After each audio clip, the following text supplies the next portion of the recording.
আগুনের রঙে আজ শহরের আলো জ্বলছে, ভাঙা কাচে ঝলসে ওঠা আতঙ্কের প্রতিচ্ছবি চারপাশে ভীতি ছড়াচ্ছে। আকাশে তারা নেই, জ্বলছে উজ্জ্বল আলো, ছুটে চলা মিসাইলের রেখা। ঘুম নেই শহরে, শুধু সাইরেনের শব্দ আর অপেক্ষা পরবর্তী বিস্ফোরণের।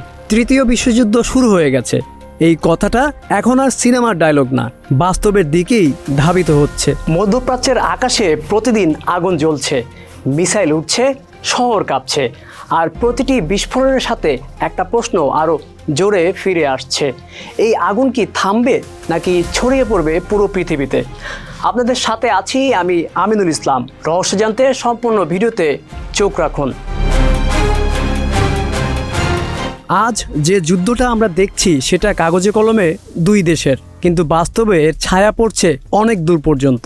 এক পাশে শক্তিশালী সামরিক প্রস্তুতি, অন্য পাশে প্রতিশোধের আগুন, আর মাঝখানে পুরো অঞ্চলটা ধীরে ধীরে একটা বারুদের স্তূপে পরিণত হচ্ছে। কিন্তু সত্যটা হলো, আগুন জ্বলছে, কিন্তু এখনো পুরো বন ধরে আগুন লাগেনি।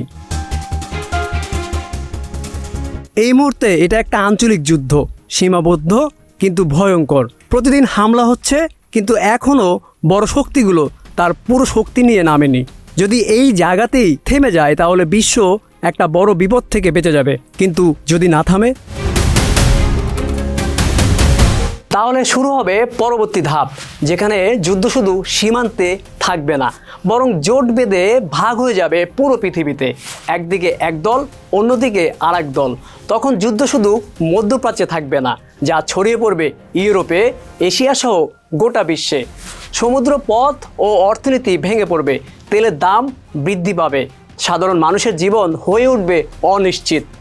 আর সবচেয়ে ভয়ঙ্কর চিত্রটা তখন কি হতে পারে?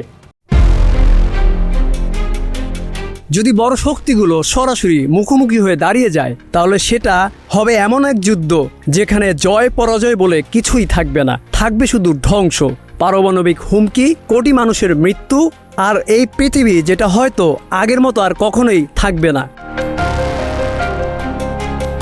তবে বাস্তবতা এখনও সেখানে পৌঁছায়নি। বিশ্বের বড় দেশগুলো এখনও হিসেব করে চলছে, কারণ তারা জানে এই আগুন পুরোপুরি ছড়িয়ে পড়লে কেউই রক্ষা পাবে না।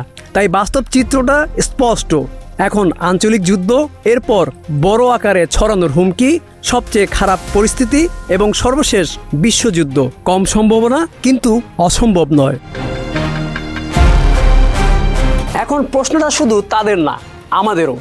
যদি এমন কোনো বড় সংঘাতে বাংলাদেশ সরাসরি বা পরোক্ষভাবে জড়িয়ে পড়ে, আমরা কি সেই ধকল সামলাতে প্রস্তুত? আমাদের সামরিক শক্তি, প্রতিরক্ষা প্রযুক্তি, অর্থনৈতিক সহনশীলতা, এই সব কিছুই কি এমন চাপ সহ্য করতে ক্ষমতা রাখে? প্রতিবেশী দেশগুলোর দিকে তাকালে দেখা যায় অনেক জায়গায় আমরা এখনও বেশ পিছিয়ে। আধুনিক যুদ্ধ শুধু সৈন্য দিয়ে হয় না, লাগে উন্নত প্রযুক্তি, শক্তিশালী বিমান প্রতিরক্ষা, সাইবার সক্ষমতা, আর দীর্ঘমেয়াদী অর্থনৈতিক শক্তি। বাংলাদেশ শান্তিপ্রিয় দেশ, এটাই আমাদের শক্তি। কিন্তু এই অস্থির পৃথিবী শুধু শান্তিপ্রিয় হওয়াটাই যথেষ্ট নয়। যদি আগুন একদিন আমাদের দিকেও ছড়িয়ে যায়, তাহলে কতটা প্রস্তুত আমরা? এই প্রশ্নের উত্তরটাই হয়তো সবচেয়ে গুরুত্বপূর্ণ এখন এবং এই মুহূর্তে।